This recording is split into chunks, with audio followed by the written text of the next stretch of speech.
أهلا بكم في الملكي مع مينا. النادي الملكي بيخسر بنتيجة ثقيلة أمام بيراميدز ويبتعد عن صدارة ترتيب الجدول بفارق 4 نقاط. هنتكلم في حلقة النهاردة على جزئين، الجزء الأول وهي أسباب خسارة نادي الزمالك النهاردة، والجزء الثاني هتكلم على إدارة نادي الزمالك في إيجاز. ما تنسوش تدعمونا باللايك والشير والسبسكرايب. دمتم ملوك، خليكم معانا. علشان تكسب فرقة زي نادي بيراميدز، فرقة مساوية ليك في المستوى وبتمتلك كمان بعض الأفضلية في السكواد بتاعها، أقوى من السكواد بتاعك، عندهم استقرار مالي وفني وإداري، ففرقة قوية جدا. لازم أنت تعمل كل اللي عليك صح وتستنى توفيق من عند الله. النهاردة اللي حصل كلام عكس ده كله. أسباب خسارة نادي الزمالك: أولا، تشكيل اللي تم البدء به اللقاء والاعتماد على شلبي في الجناح الشمال والاعتماد على الجزيري كمهاجم أساسي لنادي الزمالك. أنا كنت اتكلمت قبل اللقاء ب5 ساعات في ريل موجود على الفيسبوك إن الزمالك لازم يعتمد على بنتايك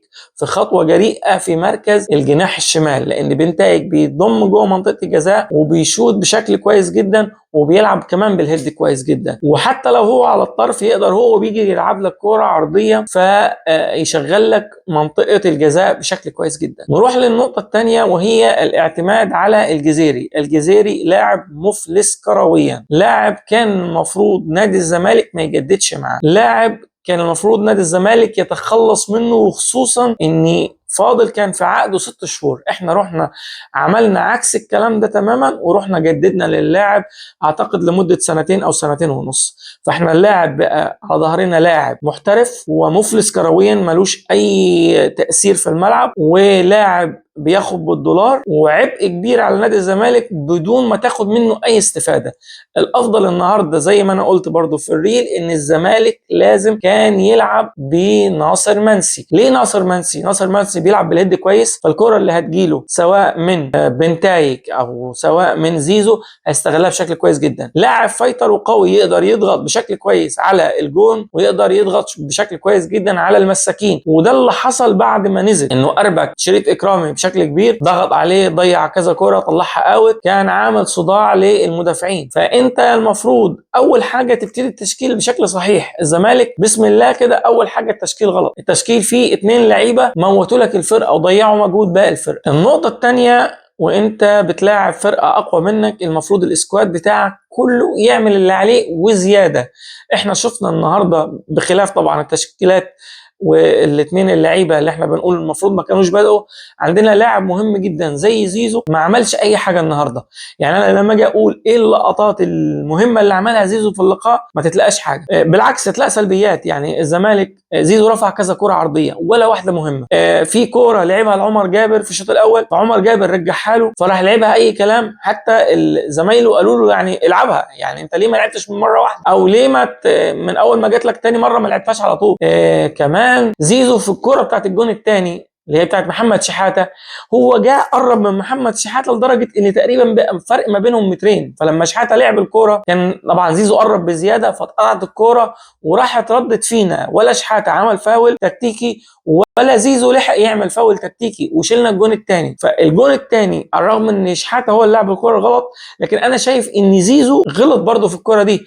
مش لازم تيجي تاخد الكرة من رجل اللاعب، اعتمد على زمايلك وافتح شوية لقدام، شد الفرقة لقدام. لكن زيزو بيرجع يستلم الكرة من جنب اللاعب رقم 8 فبيموته هو، وهو نفسه ما بيبقاش ضاغط على الباك بشكل كويس، ما بيبقاش فاتح الملعب بشكل كويس. اللعيبه المهمين زي زيزو النهارده كان سيء جدا. مين تاني كان سيء؟ الونش. انت عندك واحد المفروض ان هو المساك الاساسي لمنتخب مصر، النهارده غلط قدام فيستون مايلي بشكل كارثي. الجون الاول ده سبب في ان اللقاء يفتح. انت لما يجي فيك جون في بدايه الشوط الثاني فانت بتحاول تهاجم بشكل كبير فالفرقه بتفتح فتقدر تتلقى اهداف ثانيه. الكوره هي وجايه المفروض كان الونش شالها من اول مره، الكوره نزلت على الارض بس مايلي حطه في ظهره. طيب خلاص خد مايلي واطلع بيه بره منطقه الجزاء، لا بس مايلي فضل يحاول يحجز على الكوره وبعدين راح عمل له شمسيه كده وبعدين راح حط الكوره في الجون. نفس القصه في الجون الثالث برضو، حسام عبد المجيد بيعمل خطا كارثي وبيغفله رمضان صبحي وبيلعب كره عرضيه وما فيش تغطيه عكسيه من الباك اليمين، فدخل ابراهيم عادل حط الكوره في الجون الثالث. فيعني كوارث دفاعيه في ماتش انت بتلاعب فرقه في نفس المستوى بتاعك، انت المفروض ما تغلطش نهائي وتحاول تغلط الفرقه الثانيه. اللي حصل ان الفرقه الاقوى النهارده انت عملت قدامها غلطات من حيث واحد التشكيل، رقم 2 اللعيبه بتاعتك ما عملتش اللي عليها بشكل كبير، فالنتيجه راحت لنتيجه 3 لا شيء، نتيجه كبيره وكانت ممكن تبقى اكبر من كده كمان. فالموضوع ما كانش مستحمل ان احنا اللي نغلط كمان. النقطه رقم 3، لما تيجي تلعب فرقه في نفس مستواك فانت بتنتظر التوفيق من عند الله. النهارده احنا كنادي الزمالك طبعا معروفين بالحظ السيء، النهارده كل الحظ السيء حصل. يعني الزمالك النهارده تيجي تقول السلبيات تتلاقى كوم سلبيات. اول حاجه اصابه عبد الله السعيد. طبعا عبد الله السعيد لما اتصاب حصلت ربكه، ان اللاعب اللي كان بيطلع لك الفرقه والمفروض انه اللي بيلعب فيه ظهر بلاتي توريه بقى مش موجود، فالزمالك نزل لاعب صاعد محمد السيد. وبصراحه محمد السيد من الناس اللي عملت لقاء ممتاز جدا، ولكن فقدان لاعب زي عبد الله السعيد مشكله. يعني انا برضو كنت في الريل اللي جاء ما بين الشوطين قلت ان انا كنت اتمنى ان الجزيري هو اللي يتصاب او مصطفى شلبي اللي يتصاب، لان اصابه اي واحد من الاثنين دول كانت هتجبر المدير الفني ان هو يغيره، فكنا هنغير بلاعب احسن. يعني لو الجزيري هو اللي اتصاب كان ناصر منسي نزل من بدايه الشوط الثاني والنتيجه 0-0. ولكن من سوء الحظ ان احنا خدنا الاصابه في مين؟ في واحد من افضل اللعيبه في نادي الزمالك وهو عبد الله السعيد، ولاعب مفيش لاعب يقدر يسد مكانه بصراحه. ندخل بقى على النقطه الثانيه، النتيجه 3 لا شيء وانت مش قادر تعمل حاجه والامور بتروح للاسوأ. يجي واحد زي محمد السيد يحط الحل الامثل في انه يشوط كوره من على حدود منطقه الجزاء بشكل ممتاز، الكوره من حظه تيجي فيه السوكه وتطلع بره. كوره زي كده كانت هتجمل نتيجه اللقاء ل 3-1، وكان لسه قدامك 10 دقائق ممكن تحاول تعافر في النتيجة، وإذا كان ممكن تجيب جون تاني أو ممكن ترجع في النتيجة بمعجزة. ولكن الحظ السيء حرم الزمالك من جون مؤكد. يخلص الموضوع على كده؟ لا، لسه تحصل إصابة للاعب ممتاز وهو بنتايج، اللي هو أساسا نازل تبديل. بنتايج طالع طبعا يلعب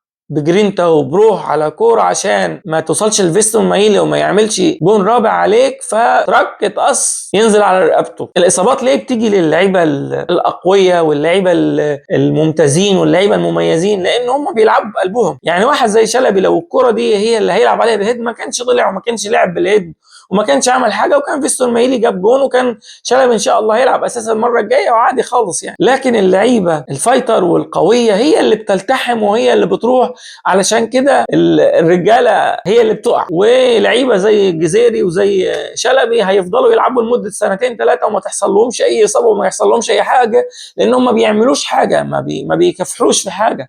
هو بيلعبوا بالشوكه والسكينه وبيلعبوا في باقل مستوى عندهم وباقل تعب عندهم. من الحظ السيء كمان لنادي الزمالك ان عندنا عبد الله السعيد مش عارفين اذا كان هيلعب الماتش الجاي ولا لا، وفقدناه داخل اللقاء. كوره في العارضه توفيق مفيش، كوره ثالثه طبعا يتصاب فيها بنتايج، والزمالك عشان عمل ال5 تبديلات كلهم بنتايج يطلع والزمالك يلعب ناقص وكانه مطرود منه لاعب من 8 أو 9 دقائق. يعني احنا لعبنا ناقصين 9 دقائق بسبب اصابه بنتايج اللي هي الخساره خساره، وانك تلعب كمان 8 دقائق خساره ثانيه. النقطه الرابعه وهي التحكيم. هل التحكيم ظلم الزمالك النهارده؟ لا، ما اقدرش اقول ان التحكيم ظلم الزمالك النهارده. الحكم يستحق 8.5 من 10.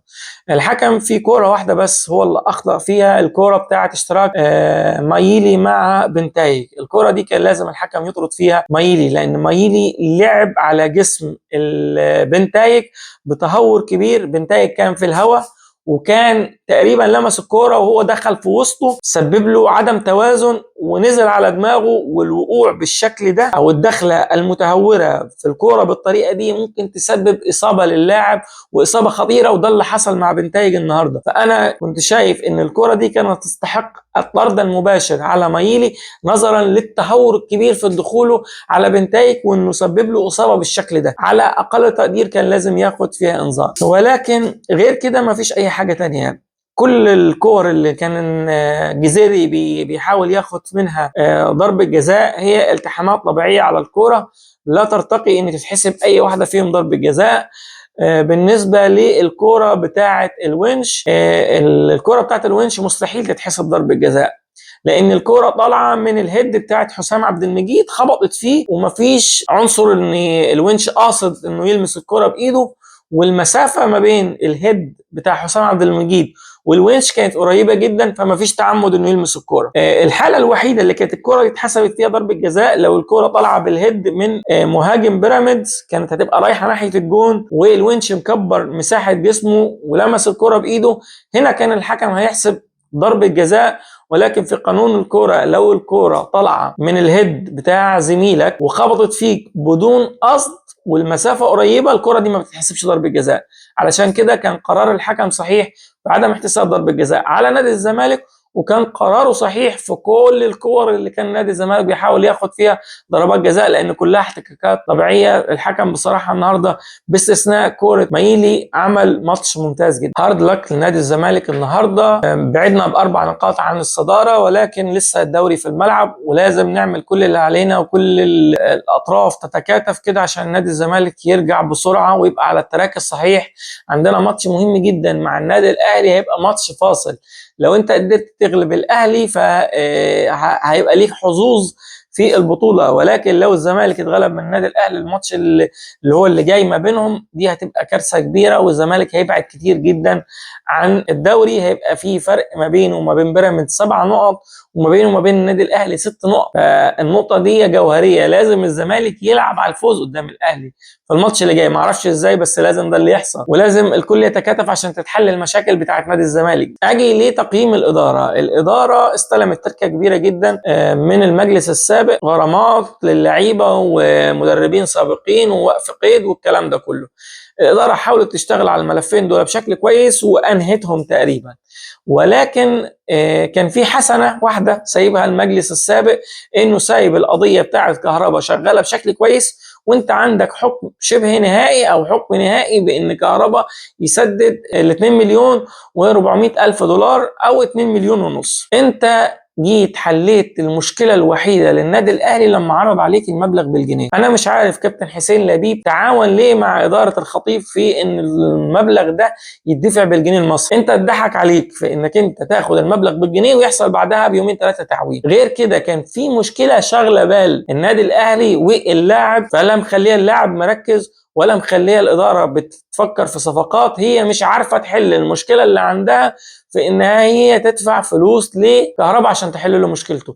انت جيت رحت حليت المشكله دي بكل بساطه لما خدت الفلوس بالجنيه المصري، وبعدين كمان لما حصل التعويم قيمه الجنيه قل، فبقيت الفلوس كلها ملهاش قيمه. فالملف ده من احد الملفات اللي الاداره اخطات فيها بشكل كبير جدا. نيجي لملف الصفقات، ازاي يتم التعاقد مع لاعب زي عمر فرج بالشكل ده؟ عمر فرج لاعب بياخد بالدولار، صحيح واخد مكان لاعب حكم لاعب مصري، ولكن انت ضيعت على انك تجيب لاعب فلسطيني بشكل كويس برضه. فانت لاعب بالمستوى ده ما لعبش يمكن غير 3-4 لقاءات في اجزاء من اللقاءات، مستواه سيء جدا، جبته ليه؟ النقطة الثانية، مش لاك انت جايب الحل الثالث او الرابع. كان قدامك صديق جولة تحاول تتعاقد معاه بيراميدز، كان قدامك اشرف بن شرقي اللي الاهلي بيعتبره صفقه كونيه دلوقتي وصفقه على نادي الزمالك، كان قدامك بحوالي $1 مليون وانت رحت جبت مشلاك ب 800 الف دولار، لاعب لا اقنع جوميز ولا اقنع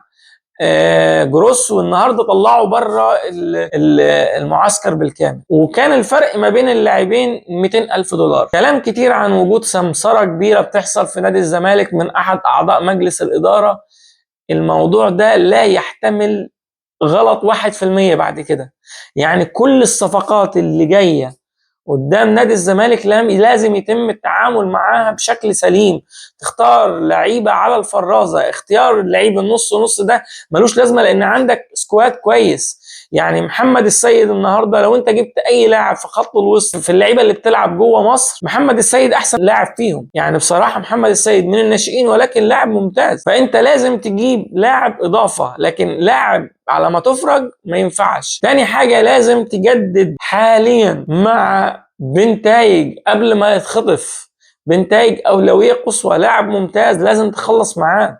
لازم تخلص مع زيزو، ضروري تخلص مع زيزو، لان زيزو لا يحتمل ان النادي الاهلي ياخد زيزو منك، هتبقى كارثه انك انت هيبقى عامل اضعاف مباشر عندك وهو هيبقى قوى الاجنحه بشكل كبير جدا لما يبقى عنده اشرف بن شرقي ويبقى عنده زيزو. كمان ملف بيع زيزو، انا ليه بقول ان زيزو لازم يتجدد معاه؟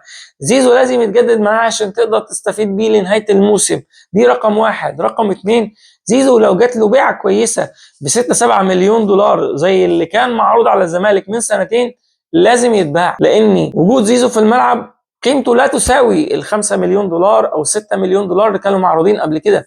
6 مليون دولار كان ممكن تشتري لاعب واثنين على مستوى عالي جدا وتعوض زيزو من لعيبه افارقه بمستوى وليفل وقوه بن شرقي. فكمان زيزو حاليا مش بيدي المردود الكبير. زيزو من احد نقاط الضعف النهارده في اللقاء انه ما اداش بشكل كويس، كل كوره بيطول في اللعب، ما بيلعبش اكتف، ما بيلعبش لقدام، نقطه ضعف كبيره النهارده، ومش مركز من ساعه المسابقه بتاعه الاتحاد الافريقي لما خسر افضل لاعب قدام حارس مرمى سان داونز. فزيزو علامه استفهام كبيره، بس لازم يتجدد معاه علشان ما يروحش للنادي الاهلي بشكل مباشر. دي حاجه. الحاجه الثانيه عشان تستفيد منه لما تبيعه لنادي زي الانديه السعوديه او الانديه القطريه، فانك تستفيد بانك تدخل عمله صعبه ويبقى عندك مخزون دولاري كويس. اخيرا لازم الإدارة تفوق علشان تقدر تفوق الفرقة. الإدارة لازم تتعاقد مع 2 أو 3 في الخط الهجومي، ولاعب في مركز 6، ولاعب مساك، كلهم يكونوا على أعلى مستوى، لأن الزمالك علشان يكمل بالسكواد ده الدوري والكونفدرالية وياخد الكونفدرالية وينافس على بطولة الدوري، أو على أقل تقدير يكون في المركز الثاني، لازم ينظف الفرقة من اللعيبة الكسر اللي عنده. أول واحد الجزيري لازم يمشي، الجزيري لازم يتباع، ولو قدروا يدخلوه في صفقة تبادلية أو بيع نهائي حاليا في فترة الانتقالات الشتوية دي هيبقى أكبر مكسب للزمالك. شلبي لازم يكون في لعيب أساسي فوقيه، ولو قدروا يبيع شلبي يبيعوه. الزناري مساك ضعيف ومش قادر يثبت نفسه في الزمالك، لازم يمشي ويتم التعاقد مع لعيب اقوى منه يقدر يشيل الدنيا مع الونش والمسلوسي لما يرجع باذن الله، وحسام عبد المجيد. غير كده الامور هتروح للاسوأ، والزمالك هيرجع ياخد 3 أو 4 الدوري، ونرجع نتلاقى الزمالك في الكونفدراليه.